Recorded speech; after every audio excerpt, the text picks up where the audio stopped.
সুপ্রিয় দর্শক, আসসালামু আলাইকুম। স্বাগত জানাচ্ছি নতুন আরেকটা প্রতিবেদনে। আজকে আমরা কথা বলবো যে খাঁচা পদ্ধতিতে খাঁচার ভিতরে কিভাবে লিটারে মুরগি পালন করি সেই বিষয় নিয়ে। আসলে দেখুন, খাঁচা হচ্ছে অল্প জায়গায় অধিক মুরগি পালন করার জন্য খাঁচাটা হচ্ছে অনেক সুন্দর একটা সিস্টেম। যেহেতু অনেকের বাড়িতে জায়গা নেই কিন্তু শখ আছে মুরগি পালন করার, সেক্ষেত্রে খাঁচাটা হচ্ছে খুব সহজ একটা প্রক্রিয়া। তবে খাঁচাটার ব্যবস্থাপনা অনেকে জানে না।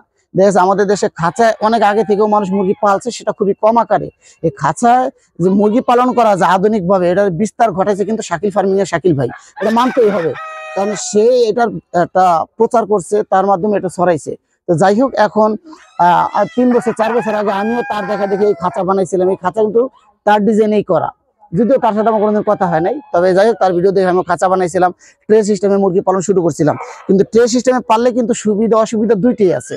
অসুবিধা হচ্ছে কি, পরিবেশ নষ্ট হয়ে যায়। পায়খানাটা যখন মুরগি পায়খানা করে ট্রের মধ্যে তখন দুর্গন্ধ ছড়ায়, ঠিক আছে। আর মাছি ভ্যান ভ্যান করে, প্রচুর পরিমাণ মাছি হয়। আর তখন যদি দেখা গেছে আপনার কোনো আত্মীয় স্বজন আসে, মেহমান আসে, তখন লজ্জা পাওয়া যায় যে প্রচন্ড দুর্গন্ধ। আর আপনি এই যেভাবে যদি লিটার পদ্ধতি, তারপরে আমি দেখলাম কি এভাবে কিভাবে উদ্ধার পাওয়া যায়। তখন এটা আমার নিজের আইডিয়া থেকে আমি কি করছি, ভিতরে একটা চট দিয়ে এই নেটটা বন্ধ করে দিয়ে চারপাশে একটা কাঠের বেড়া দিয়ে দিছি, ভিতরে যেরকম লিটার দিয়ে দিছি। এই দেখেন লিটার দেখতে পাচ্ছেন। এই লিটারের সুবিধা হচ্ছে লিটারের দুর্গন্ধ হয় না। মুরগিটা যখন পায়খানা করে, পায়খানাটা এই লিটারের সাথে মিক্স হয়ে যায়। মুরগির পায়খানাটা যখন লিটারের সাথে মিশে যায় তখন এটা দ্রুত শুকিয়ে যায়। এখান থেকে দুর্গন্ধ ছড়ায় না, মশামাছি হয় না, কোনো প্রকার সমস্যা হয় না, ঠিক আছে। অনেকের মতামত আছে যে ভাই লিটার থেকে মুরগি তো অনেক ধরনের অসুস্থ হয়। হ্যাঁ ভাই, সেটা আমিও মানি, লিটার থেকেও মুরগি অনেক সময় অসুস্থ হয়। তবে লিটার যদি নষ্ট হয়ে যায় সেক্ষেত্রে এই যে লিটারটা দেখেন কত সুন্দর ঝরঝরা, ঠিক আছে। এই লিটারটা যদি ঝরঝরা না থেকে ভিজে যায়, এখান থেকে যদি দুর্গন্ধ ছড়ায়, মানে গ্যাস হয়ে যায়, তখন মুরগি অসুস্থ হবে।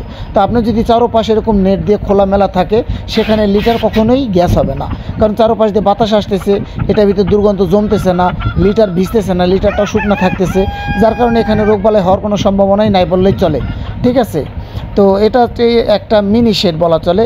এই আগে যারা খাঁচায় ট্রেতে পালন করতো তারা আমার কাছে অনেকেই বলতো ভাই মাছির তো সমস্যা করে, অনেক দুর্গন্ধ হয়, কি করব।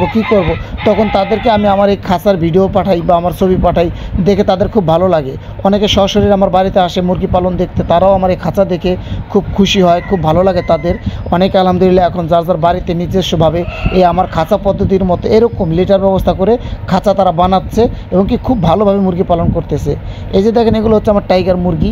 এটার নিচে নেট দেওয়া ছিল, এটা কিছুদিন আগে আমি অনেক ভিডিও দিছি যে নিচে এটা বৃষ্টিতে ভিজে জায়গাটায় স্যাঁতস্যাঁতে হয়ে গেছিলো, একটু দুর্গন্ধ হচ্ছিল, তখন আমি দ্রুত এটাকে চট দিয়ে লিটার ব্যবস্থা করে দিছি। এখন মাশাআল্লাহ কোনো সমস্যা নেই, মুরগিও ভালো আছে, পরিবেশটাও ভালো আছে, কোনো প্রকার মাছি নাই, কোনো দুর্গন্ধ নাই, ঠিক আছে। লিটার যদি শুষ্ক থাকে, ভালো থাকে, শুকনা থাকে, তাহলে আপনার মুরগি কখনো অসুস্থ হবে না। লিটার ভিজে গেলে অসুস্থ হবে।